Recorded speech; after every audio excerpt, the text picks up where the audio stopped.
त्या निवडीमध्ये खऱ्या अर्थानं आमचे एक उमेदवार आदरणीय अण्णा जरी आले असतील तरी त्यांना जो अजेंडा दिला होता त्या अजेंड्याबरोबर कार्यक्रमाचं वेळ दिलेली नव्हती अधिकाऱ्यांनी आणि त्या अजेंडा पाठीमागं वेळ दिली जाते। अर्ज कधी घेणार, अर्ज स्वीकारण्याची वेळ 15 मिनटं, छाननीची वेळ 15 मिनटं, नंतर माघारीची वेळ। आज इथे एक अर्ज आला म्हणून विषय राहिला नाही, परंतु नेहमी 2 अर्ज येतात, त्यावेळेला ती वेळ द्यावी लागते। हा कायदा आहे, त्या कायद्याप्रमाणे त्यांनी वेळ दिलेली अजेंड्याबरोबर आम्हाला कळवलं नाही तरी परंतु त्या ठिकाणी अण्णांनी ऑब्जेक्शन घेतलं आणि ऑब्जेक्शन घेतल्यानंतर जर आरओ म्हणत असतील किंवा ऑब्जेक्शन नंतर आले आणि आत्ता आम्हाला पत्र मिळतंय कारखान्याचं की 3 वाजून 15 मिनटापर्यंत अर्ज स्वीकारणे, 3:15 ते 3:30 छाननी, 3:30 नंतर उमेदवारी आणि 3:45ला 3:30 नंतर माघार आणि 3:45ला डिक्लेअर करणार। हे टायमिंग त्याच्यामध्ये दिले, वास्तविक हे अगोदर दिलेलं नाही, म्हणजे हा फ्रॉड आहे। दुसऱ्या बाजूनं अर्ज दिलेला अर्ज असताना सुद्धा आरओने रेटून आपला कार्यक्रम करायचा प्रयत्न केलेला आहे, केवळ सत्तेच्या दबावापोटी म्हणावं लागेल आणि त्याच्यामध्ये उशिरा अर्ज आला म्हटलं जाते, हे उचित नाही। अगोदरांना जाऊन सभागृहात बसलेले आहेत आणि असं असताना जे कायद्याला धरूनही ते व्हावं, अर्ज दिलेला आहे आणि आपण सगळे इथं होता, अण्णा काही उशिरा आले नाहीत मिटिंगला, अर्ज उशिरा द्यायचे कारण नाही।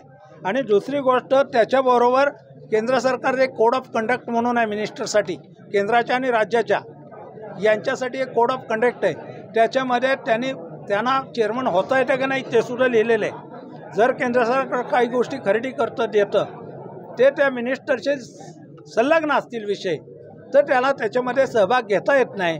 साखर उद्योग हा साखर केंद्र सरकार खरेदी करतं, त्याच्यावर त्यांचे बंधनं आहेत केंद्राची आणि राज्याची।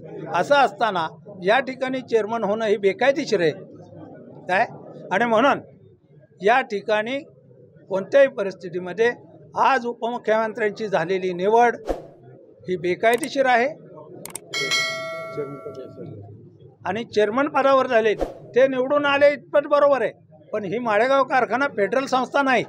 73D कलमाप्रमाणे त्यांना चेअरमन होता येत नाही आणि 73A 8 आणि 9 या 2 सेक्शनप्रमाणे ही त्यांना ते माळेगाव कारखान्याचे अवर्ग सभासद नाहीत, त्यांनी कधीही ऊस पुरवठा केलेला नाही आणि ते ज्या संस्थेतून आलेले आहेत प्रतिनिधी म्हणून त्या खरेदी विक्री संघानं सुद्धा कधीही माळेगावला ऊस पुरवठा केला नाही। त्यामुळं या कलमाखाली त्यांना चेअरमन होता येत नाही। ह्यांची चेअरमनशिप आज डिक्लेअर केली त्यांनी तर बेकायदेशीर आहे आणि ती बेकायदेशीर चेअरमनशिप करताना पुढची भूमिका आम्ही डिक्लेअर करणार योग्य वेळी जयदीप, परंतु या पद्धतीने जणू काय हे 20 निवडून अवर्गातनं आलेले उमेदवार आहेत, एकही त्याच्यात पात्र नाही का? आणि हे झालेली निवड बेकायदेशीर आहे एवढं निश्चित।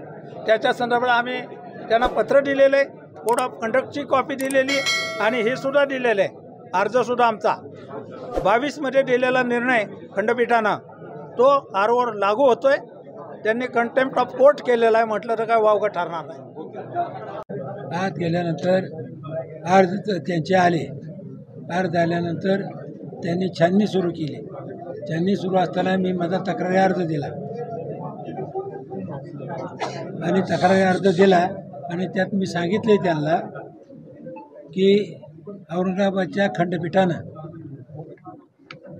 2022 साली एक निर्णय दिलेला आहे, व वर्गातून किंवा अशा सोसायट्यातून जरी कोणी संचालक निवडून आला तरी त्याला चेअरमन म्हणून होता येत नाही, असा 73D प्रमाणे निकाल दिलेला आहे।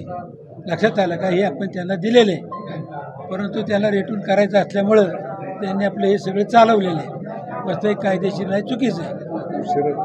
आता एकीकडे तुम्ही आक्षेप घेताय, परंतु हा निवडणुकीच्या वेळेसचा देखील मुद्दा होता। दुसरीकडं त्यांनी सांगितलं की दत्तात्रय भरणे देखील ब वर्ग गटाचे उमेदवार होते आणि ते देखील छत्रपतीचे चेअरमन झालेले होते आणि त्यानंतर त्यांनी पुढचंही पण सांगितलं होतं सहकार खातं त्यांच्याकडे नाही, खातं त्यांच्याकडे असेल, दत्ता भरणे झाले असतील त्यांनी चूक केली म्हणजे आपण करायची का? त्यांनी चूक केली आपण चूक करायची का? नियमानं काय असं देऊ द्या ना. तुम्ही अधिकाऱ्यांशी बोलला, अधिकाऱ्यांनी तुम्हाला काय सांगितलं? काय नाही, पोच दिली. आक्षेप आहे तुमचा? अधिकाऱ्यांनी पोच दिली.